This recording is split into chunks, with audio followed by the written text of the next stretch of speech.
Welcome to Conversations with Cubit. Thank you for joining tonight. If you are looking for information, if you're looking for inspiration, if you're looking for hope, you have landed in the right place.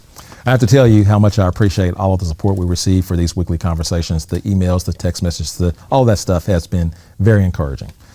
Thanks for tuning in tonight. I'm very excited about tonight's conversation and our guest tonight. But before we get started, let me remind you of a very important date, June 28th. That's the primary election, and all of us need to participate by doing two simple things. Just simply get out and vote first, and second, cast an informed vote by getting to know as much about the candidates as possible. And tonight is one of those opportunities. So if you're new to these weekly conversations, welcome to the family. We're excited that you found your way here. Be sure to check out some of our past conversations. We've uploaded them all to YouTube, to my YouTube channel. Just jump over to Conversations with Cubit on YouTube. And once you get there, like the page, subscribe, do all of those things that help us keep the conversation going if we can get that kind of support. Hook me up. Now, after you do that, just browse any of the past conversations. You'll be glad you did. But right now, I need you to do me a favor and share this conversation. That's right. Don't keep this conversation to yourself. Tonight, we are talking to one of the candidates for Oklahoma County District Attorney.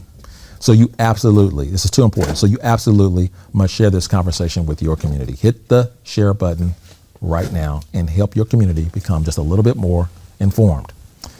As always, I got to give a special thanks and a shout out to Green Pasture Studios for hosting these weekly conversations. They've been hosting these conversations for about a year. My friends Richard and Amy James are running things out here in Spencer, Oklahoma. This is a full-fledged production studio. I'm always excited about all the things they're doing out here. Everything from a full-fledged movie productions, commercials, and they even have a training academy. So look them up. You'll be glad you did. Now, if you follow along with me week after week, you know I only have these three simple goals for hosting these weekly conversations. One is I want to add value to people and my community. Two, I want to inspire you to believe in what people and communities can become when we're willing to work together. And three, just love people, period. No strings attached. I love you and ain't nothing you can do about it. All this means is that I want you to be inspired and I want you to get useful information and resources, and I want to celebrate individuals, groups, and organizations who are making a positive impact on our community. Every conversation here on Conversations with Cubit will be about information, inspiration, and hope. Are you ready? So let's get started. It is a great honor for me to introduce to you our guest. Joining me tonight is Mr. Mark Myles. Mark is a local attorney practicing criminal and administrative, civil, and family law. He also has worked as a prosecutor in Logan County in the past. He became an attorney in 2008 after a career with IBM. This career change was motivated by the 1995 bombing here in downtown Oklahoma City. Mark has spent the last 14 years protecting the vulnerable, advocating for policy change, enforcing the rule of law, and upholding the Oklahoma Constitution. His resume is full of knowledge and experience he believes makes him uniquely qualified to serve as our next district attorney. He is a longtime resident of the historic Mesta Park neighborhood in the heart of Oklahoma City, but recently moved to Northwest Oklahoma City. Mark and his pediatrician pediatrician turned attorney wife. She was a pediatrician and then went, oh my gosh. They have 3 kids. And actually 4. 4. All right. So that's just the basics of who Mark is. So he is here to share much more with us tonight about who he is and why he decided to run for this particular office. So please help me give a warm virtual welcome to my friend, Mr. Mark Myles. Welcome to Conversations with Cubit. Thank you. Thank you very much. It's a big deal, Dad. This is a big deal. You on the show. This is a big deal. It's not a big deal. It's not a big deal. We're going to act like it's a big deal. Right now. It's a big deal right now. That's good. All right. So before we dive in, okay.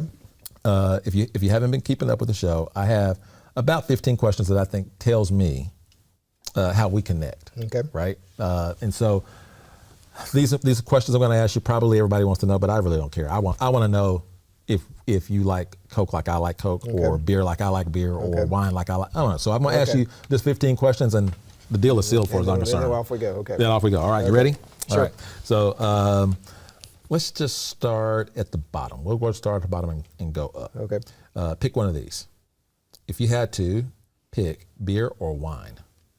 Last night it was wine. Wine. White or red? It was red. Red. Okay. All right.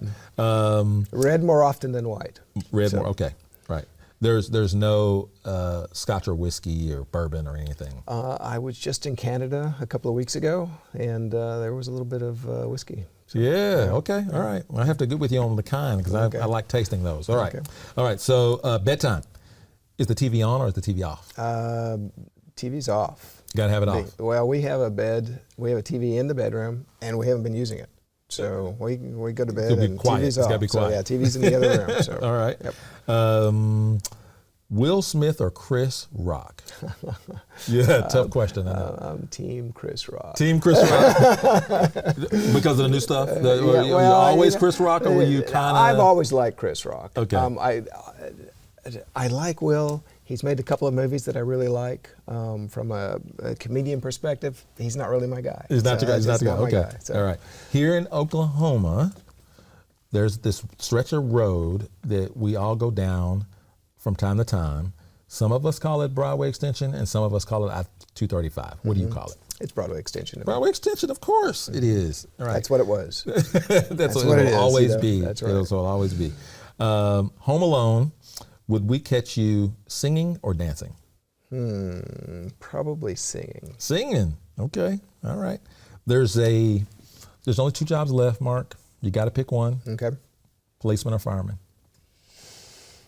I was a rescue scuba diver once upon a time, so maybe fireman. Oh my gosh. You've completely whiffed that one. But that's all right. But I wanted to be in the FBI, but they told me I was too old. Okay. Well, there you go. So Okay, we so, reconnected. yeah, We reconnected. so, On the old part. Yeah. All right. Birthday party or wedding? I've been married twice. I've had more birthday Party. There we I've go. had There more you go. birthday parties. Birthday party wins by default. Okay. Scary movie or comedy? Scary movie. Oh, okay. Handshake or hug? Handshake typically. Okay. Truck or car? I'm a car guy. Car guy. You're losing me here. I just want you to. Okay, but that's we'll travel on. We'll keep going. Two-seater BMWs are too much fun to drive. You know. All right. Do you call it soda or pop? I call it Coca-Cola. The Coca-Cola. Or Coke. Everybody has another thing for it, but me, it's pop. Yeah. It's all pop. Rock and roll or rap? Rock and roll. Yeah. Okay. Good barbecue or good seafood? Both. Both. Both on the same plate? No. No, never. Okay, never. Phone call or text message? It's easier to get a hold of me via text. Okay, text. Do you call it sneakers or tennis shoes? It's tennis shoes if I am playing tennis. If I'm running, because I used to be a little bit of a runner, they're running shoes. I don't really call sneakers. Sneakers is somebody else's business. Sneakers are out, yeah. Yeah, that's good. That's good.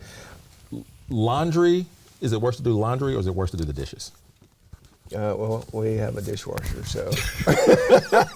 Yeah, we have a dishwasher. It's called make as many Waylon or steps. Creed. Yeah. You know. That's it. So we have a washing machine too, but. Right. So you see, I work really, really hard on those questions. Okay. So they're tough, right? You made it past the hard part. Okay. Now the stuff you prepared for, like district attorney. I didn't prepare for that either. Yeah, we'll just wing it. So. Okay, well, tell me, I heard a little bit about your background, but tell us a little bit about who you are and tell us about how you came up, mom and dad, brothers, sisters, church, whatever it is you want to tell us. Get us to know you. Well, I'm an Army brat. Mm-hmm. So I was born in Germany, of all places. Lived in a number of places around the world. We lived in Germany for about 1.5 years before we came back to the States. We went to Fort Meade, Maryland. We were there for a couple of years. Both my sisters were born at Fort Meade, and my father went to Korea. We went to Washington, D.C. He came back from D.C. or back from Korea. We went to New Jersey for a couple of years, and then we went back to Germany. My little brother was born in Germany, and we were there for 3 years, my father went from Germany to Vietnam, first tour in Vietnam, and we went to Kansas, Schilling Air Force Base, lived there for a year.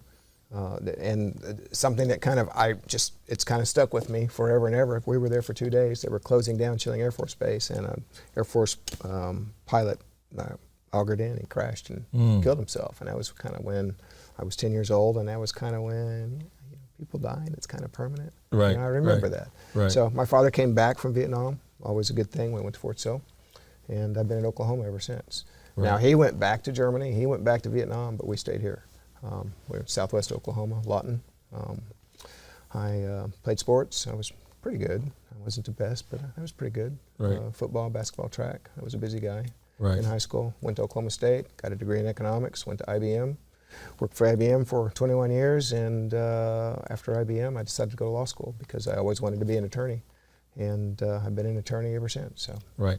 There was something in your bio that stuck out to me is that career change, and one of the things that motivated the career change was the Oklahoma City bombing in 1995. Talk to us a little bit about what happened in that moment. So that's pretty personal. Right. My Mesta Park home in a straight line from the Murrah building is probably less than a mile. 6 weeks before the Murrah bombing, my wife said, and the weekend before she was supposed to go back to work, and she also worked at IBM at the time, she said, I don't want to put Catherine in that daycare center. We'd been in the daycare center. We had selected the daycare center in the Murrah building. And she said, I don't want to put Catherine in that daycare center. And so we hired a nanny. Okay, so 6 weeks later, I'm actually home when the explosion happens. And I grew up around things that blew up, being from Fort Sill. And the bomb went off, and I was actually in my dining room. My daughter was in her little bassinet thing, or crib, and it startled her, woke her up. She started to cry. Well, I immediately ducked because I could tell the sound was behind me and it was big. I immediately ducked and I turned, and the blast wave hit the front of the house. And I mean, within literally a second or two. And I've got a great big giant picture window. It's probably, I don't know, 3 by 5 or 4 by 8, it's big. And the whole window bulged in toward me. And I was watching it thinking it's going to break, it's going to break. And we actually have double windows. There's a storm window on the outside and then the window inside. And then it rebounded. And it was just a tremendous blast. It was just, I walked outside. My next door neighbor was a guy, Bob Mercer. You know Bob? I know Bob. Yeah. Now I know where your house is. Yeah, I know exactly where my house is. Yeah. Bob was outside. It knocked him down. And the big window in front of my house that stayed, he has a big window in front of his house. It blew it in. And I looked at him, and he said, I wonder what that was. And I said, I don't know, but something big just blew up. And I hopped in my car to go to work because work was kind of downtown. Police had already cordoned everything off. And, of course, we know the rest is history. Right. But, my daughter, she could have been there. Right. We were blessed. We were fortunate, and I remember some of the kids in that daycare center. Yeah. Because it was a tough deal. Yeah. And that motivated the push to make the career change. Yeah. IBM, it was a tremendous community outpouring of support revolving around that. And what IBM did, we provided people to do a number of things. One of the things I got to do was work at one of the churches that was just outside of the perimeter, basically feeding the firemen, the people who were kind of helping recover the people after the thing. And then after that, I spent probably 6 weeks working for the Red Cross. My job was essentially what I ended up doing, because we got to do a number of different things, but what I ended up doing was basically accounting for all of the people who, for one, lived in the perimeter, who were being housed and being fed at one of the hotels, over off of, back then it was Eastern, now Martin Luther King. And so I did that for, IBM was gracious enough to let me just do my thing. Right. My wife and I didn't celebrate our anniversary because our anniversary was basically a week later. Right. And, we just kind of rolled with the punches. But that was kind of a defining moment, in seeing how I felt like just working in IBM was just, kind of not so important, making money, because I made money. You needed to be service. You needed to be in service. Needed more service. And Right. and so, having the opportunity to go to law school was something I always wanted to do. And lo and behold, the opportunity came, and I went later in life, but got through it. And, That's good. The rest is history. So. Phenomenal story. Thanks for sharing that. Here's the big question, though, Mark. Why do this job? I mean, this is the big one that's out in front. Mm-hmm. It is high profile, and it's a lot of stress. I think, for one, talking about stress, for one, I think I'm pretty good with stress. Okay, so I'm not worried about that. In all honesty, a number of years ago, what I noticed, I sat on the sideline. As you can call me a politician, you can call me whatever you want. I've run for office 3 times now. Okay. But part of my rationale when I first started doing it was I wasn't happy with the caliber of the people who were running for office and winning offices in the state of Oklahoma. Okay. And, if you go back about 20, 22 years, this wasn't a total red state, it was a total blue state. And then all of a sudden, somebody flipped a switch and we were a total red state. Those things happen. But that clearly I wasn't happy with the caliber of people, and that's kind of what motivated me to kind of start running for certain positions. What have you run for? Well, I ran for U.S. Senate, okay. and probably the funniest story related to that was I met a guy and I told him who I was and what I was running for, and he looked at me and he said, "Ooh, audacious," or audacious. And I remember that, and it's kind of a funny story because it was kind of bold getting out there. And interestingly enough, we've got a number of people running for United States Senate now, and it's their first step into, but some people do it, some people win. And if you don't get into the race, that you're guaranteed not to win. That's the truth. Okay. That's the truth. So 4 years ago, I ran for Attorney General in the state of Oklahoma. Okay. I was a Democratic nominee. That was a position that I don't even know 8 years ago that we fielded somebody for that. And I said, somebody needs to run for it. I have the qualifications. I'm an attorney. I've been a prosecutor. I've been a defense attorney. I understand the big issues that an attorney general has to face, day in and day out. Mm-hmm. And I ran, and I did very, very well actually in Oklahoma County. Right. We have 48% of the vote in Oklahoma County. Yeah. And in fact, the Oklahoman ran a story about the fact that Oklahoma County was probably a problem for Republicans if the trends continued in the direction that they were.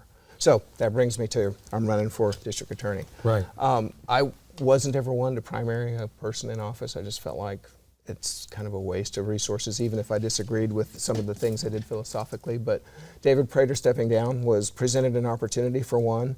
There were a number of discussions over the course of the last year about who was going to run, and I told a number of people that I was going to run. I think Vicki Bahena didn't get the note. She didn't get the memo. Uh-huh. Obviously, I didn't get the memo on her either, so we've got 2 good candidates actually running for district attorney from my perspective. Right.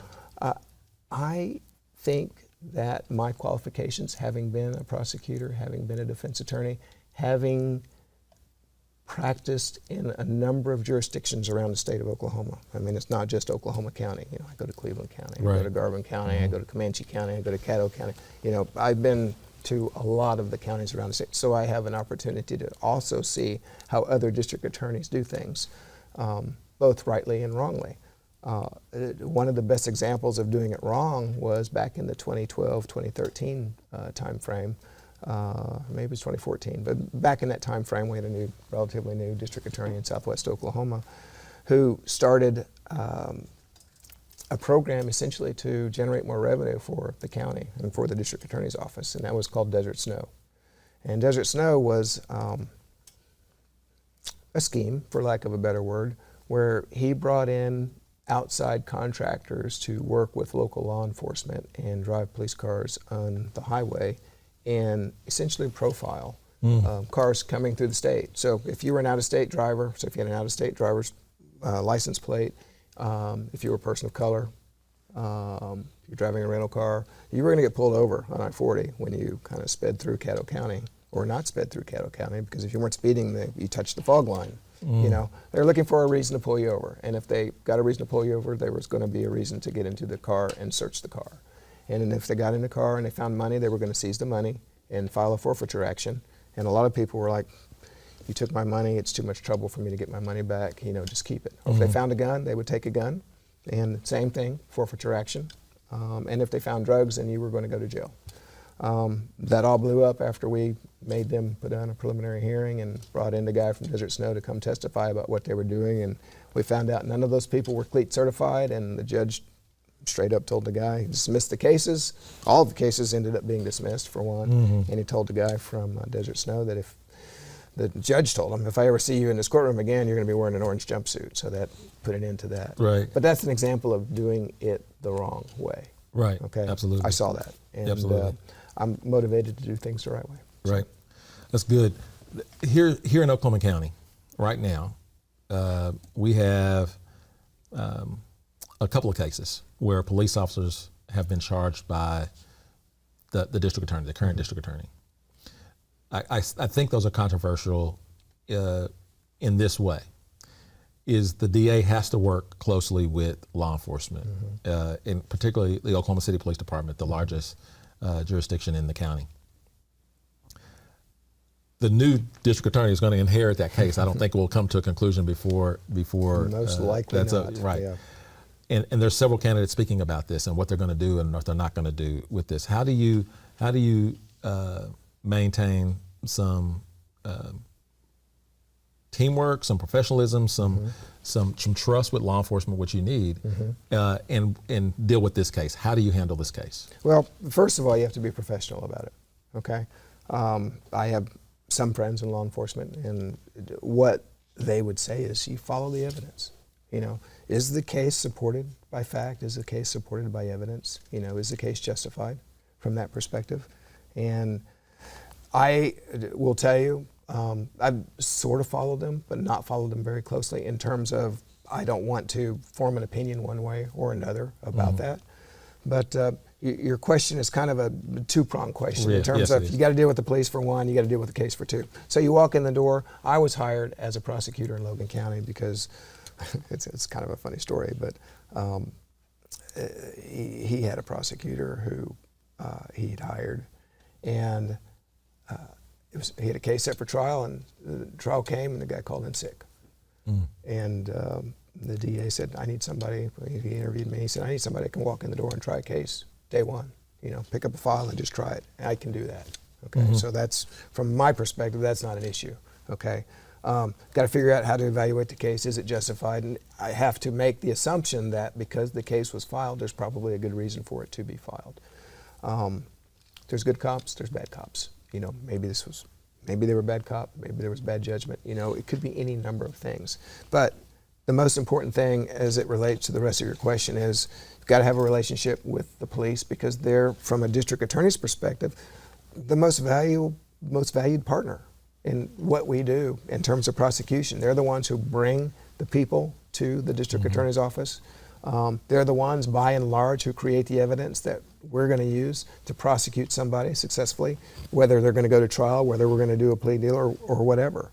So it's important to develop that relationship, and if we understand each other and can develop those relationships, they need to understand that if we as the prosecutor, has to file a case against an officer, which we don't want to do, I get that, and they have tons of protections out there, but if we have to, it's because it's just business and we're doing our job. And they have to understand that and hopefully respect that, just as we understand that they have to do things. I've got a case right now it's kind of a tough case because I'm defending, in this case, I've got the criminal defendant who got shot by the police, okay? But there were guns involved on both sides. So it's a tough case, and I get that. In reviewing some of the evidence, was impressed by the professionalism of the interviews that the officers did prior to the case going to preliminary hearing. And that's a good thing. And what my expectation is that the police will always be professional about what they do and how they do it. They don't have to make stuff up. Right. For us to win a case, okay? And if they tell the truth, and the truth leads to somebody not being convicted, that's just the way the cookie crumbles. That's the way the ball falls. And I don't have a problem with that. I won a case in another county because the police officer testified truthfully about what happened. It's a funny case, involved drugs, 2 people in a car, and they charged both guys, but one guy was an innocent party. Right. And I represented him, and I won that case because the police officer testified truthfully. And that's important. I just want them to be truthful and honest and don't make stuff up, and off we'll go and we'll be good. That's good. That whole thing, right, leads me to the next question is when we as police officers, I say we, I just retired. Yeah, you're a police I'm officer. still saying we. You're a police I'm officer. still saying we. You and Bob, you guys are police officers. Right. When we charge someone, when we You bring don't charge. evidence, You just do arrest charge. I don't charge. when we arrest and present charges, we almost always expect that the DA follow through with charges. It doesn't always happen because there's discretion in the DA's office. Talk to us about the discretion and how you plan to use it. Okay. So people maybe don't actually realize that the prosecutor is the most powerful person in the courtroom. And, people sometimes, what are you talking about? Isn't it the judge? Well, I mean, the judge has a lot of sway. They can make a lot of decisions. But the reason you're there is because the prosecutor made a decision to charge somebody. And they have a wide latitude in terms of what's charged, whether to charge. Maybe there's an issue with the way the evidence was collected.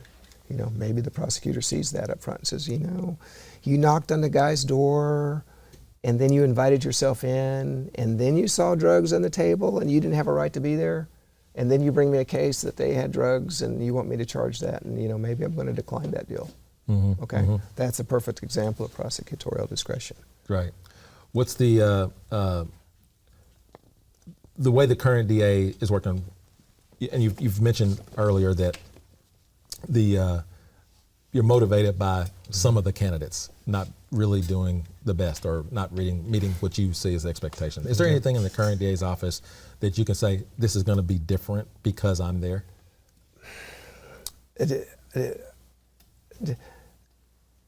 There's a history in Oklahoma County of district attorneys, assistant district attorneys, not necessarily always being candid with discovery material. That's kind of over the years been an issue, kind of on and off. I think it's gotten much better under the current administration, though I was involved in a case where, surprise, surprise, we're kind of at sentencing on a pretty serious case, and they sprung something that, in all of the voluminous stuff that they'd presented to me, that information wasn't there. And it was disappointing, for lack of a better word.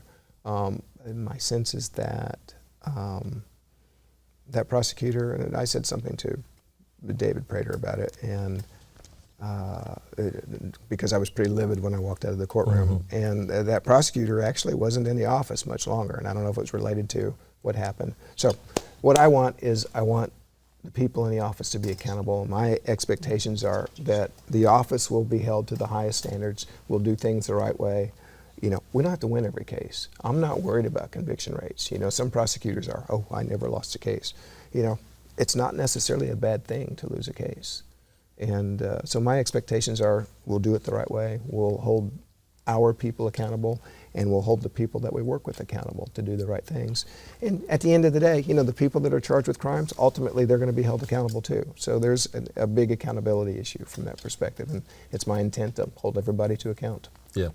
Here is one of the, in law enforcement, and I'm sure you deal with this as in any area of law enforcement or dealing with the law, is the criminal justice system. And George Young was on here last week. Railing away. And he says, and he, interesting, but he followed this same theme, is we're no longer calling it, a lot of people are no longer calling it the criminal justice system, they're calling it the criminal legal system because of some inconsistency and fairness.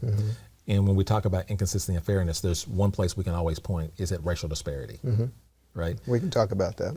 Let's talk about how you feel about it, how you address it, how do we deal with it? So I have to go back and look at some numbers, but I'll tell you, in the United States, 1 in 3 black men can expect to be incarcerated at some point in their life versus 1 in 17 white men.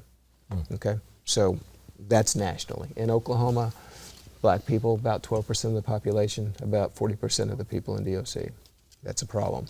Then when you add Hispanics, okay, or Latinos to that number, again, small percentage, bigger percentage in DOC. You look at Native American people, whether men or women, small percentage statewide, but much larger percentage within DOC. So obviously, if you're looking at the issue, the numbers kind of stare at you and say, yeah, you know, there's something going on here that has historically been a problem in the state of Oklahoma. Right now, Oklahoma, I believe, is actually number 3 in total incarceration rates, but number 1 from a female perspective. And there was a story, prison policy something, the headline was, why is Oklahoma number 1 in female incarceration rates? And you read down through it and you get to the point where legislators who are policymakers don't care and prosecutors don't care. Okay, I care. Okay, I don't want the criminal justice system to be, you know, when you say justice, I don't want justice to mean just us, okay, just people of color. We've got to fix that problem, and I think there's never been a black district attorney in the state of Oklahoma, as an example. There aren't very many black assistant district attorneys. When I was an assistant district attorney in Logan County, I don't think there were 4 around the state, and Logan was an exception because it's not a Tulsa, and it's not an Oklahoma City, okay? So people unfortunately bring some inherent biases with them. And in another interview with another person, I said, you know, I would like to hire more minority ADAs, but the problem isn't just here. Well, you go to law school. You know, there aren't very many people of color, you know, there's more now, but who want to be prosecutors, okay? So it's a systemic problem. It's going to take probably a generation to fix, and we've just got to attack it head on, step by step. You know, it's an incremental process, you know, to fix those things. People like, to be realistic, people like or are more accustomed to kind of an evolution of things versus a complete revolution. And I know there's a problem. I'd like to address it. I think there's some things that we can do actually outside of the criminal justice system. The district attorney is a minister of justice. Right. And in that role, you're not just sitting in an ivory tower, you know, with your laser beam saying, you know, prosecute them, you know, lock them up, lock them up.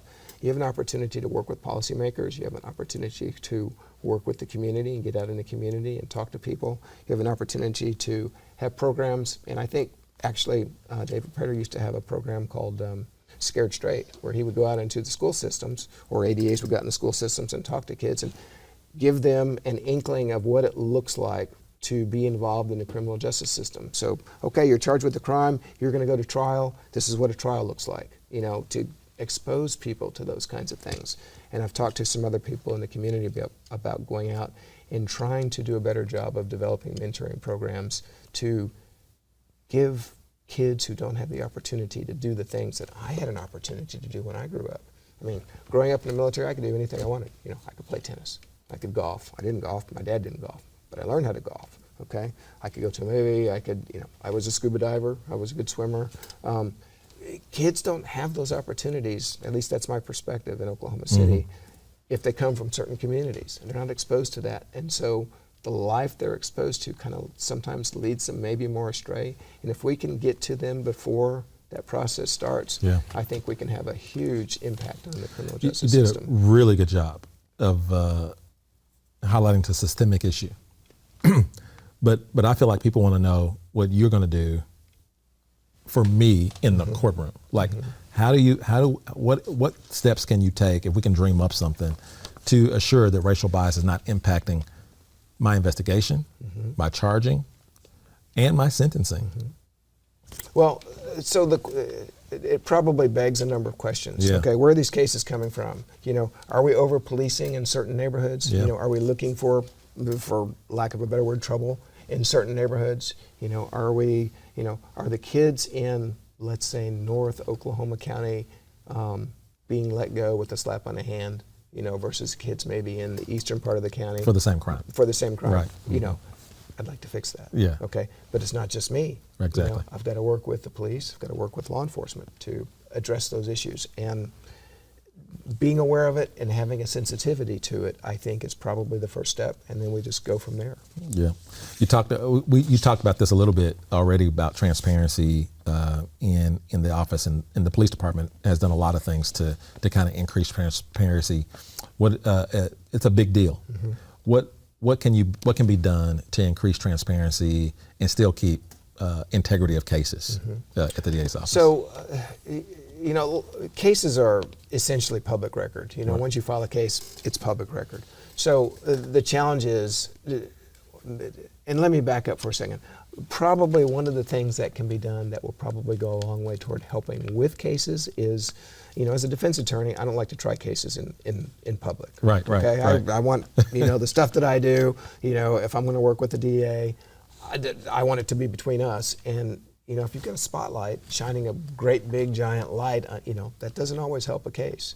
So I think one of the things the office can do is we have an odd statute in the state of Oklahoma that says that the prosecutor has to turn over all discovery to the other side no later than 10 days before a trial. Mm-hmm. Okay? Well, if you're holding on to all of that stuff, obviously that's not being transparent. But if you turn everything over to the other side, that's the ultimate in transparency. So let's just turn everything over as soon as we get it, as fast as we can. That's what they do in federal court. Okay? And then you probably don't have people screaming they're not being transparent, because if they want the information, they can go to the defense side and get it. That's good. That makes perfect sense to me. Right. We have your opponent has a background with the Innocence Project and wrongful convictions. Mm-hmm. Talk to us about what you plan to do to deal with, or to try to help ensure that we eliminate wrongful convictions in Oklahoma County. So I heard a little bit about what she said. The problem historically with, and I'm not going to say just Oklahoma County, prosecutors don't like to admit that they made a mistake. Yeah. Okay. And the police are probably the same way. People don't like to admit that they made a mistake and that maybe, we didn't get it right. Okay. I get that. To back up just a little bit, people go to prison all the time out of here and other counties. Mm-hmm. And we have a statute that allows for sentence modification. Okay, apply for sentence modification. And I watched Judge Elliott, and for the people who may or may not know Judge Elliott, he's kind of, had the perspective of being, or a reputation of being kind of a hanging judge. He was tough, or he had the facade of being tough. But I saw him on a couple of different occasions look at a sentence modification, a modified sentence for a crime that appeared to be kind of serious up front. But historically in Oklahoma County, if a request comes in, and the way the statute's written, if the DA doesn't approve of the sentence modification request, they can just say no, and the judge never hears it. I think that's a policy that needs to be changed, for one. I think instead of just saying no, I say, sure, let's let judges look at cases and review them, and that will go a long way toward, for one, getting people out of jail. Okay, it doesn't necessarily fix the problem of if it's a wrongful conviction. Now, if it's a wrongful conviction and it was from years ago, then our office is probably going to have to deal with it, or the AG's office, a combination of the two. I'm not opposed to looking at and reviewing any case that has been in the past that there was an allegation raised about this is a wrongful conviction. Right. I just think that's the right way to go. Right. I had another question here, and I'm thinking about in Oklahoma County. No, Oklahoma. We seem to be very penal and not rehabilitative. But I understand when you have something done to you, when you're a victim, you feel like that the perpetrator, the person, they need to be punished, they need to be held accountable.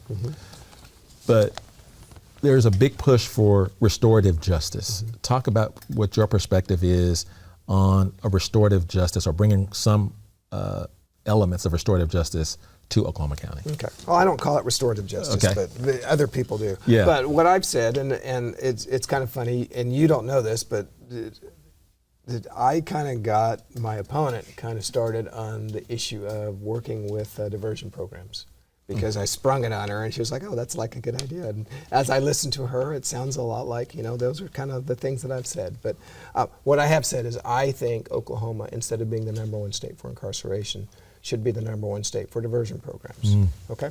So we have in Oklahoma County a number of diversion programs that are really, really good. I think 7 is the magic number, but they encompass basically drug court and DUI court. They're kind of a combination of the two. We've got a veterans court, we've got a mental health court, we've got a couple of different female diversion programs. One's Reemerge, and then there's another female diversion program that I think is administered by DOC. And Reemerge, and then community sentencing, of course. So there's a number of things that we can do, and I think for nonviolent offenders, and I've been a crime victim. I mean, I will admit, in my house in Mesta Park, somebody probably had a key to my house. I'd go out and campaign for AG, and they'd come to my house and steal stuff. Right. Kind of irritating, right. to say the least. I didn't like it, and but I kind of got over that aspect of it. But I still think that for nonviolent offenders, we need to do a better job of, instead of just saying they need to go to jail forever and ever and ever, let's we'll hold them accountable, not like they do in California where it's kind of a catch and release program, but make them subject to the jurisdiction of the court via one of the diversion programs. And if they want to earn their way to go to prison, we'll let them earn their way to go to prison, but let's give them the opportunity to do something the right way. Right. So.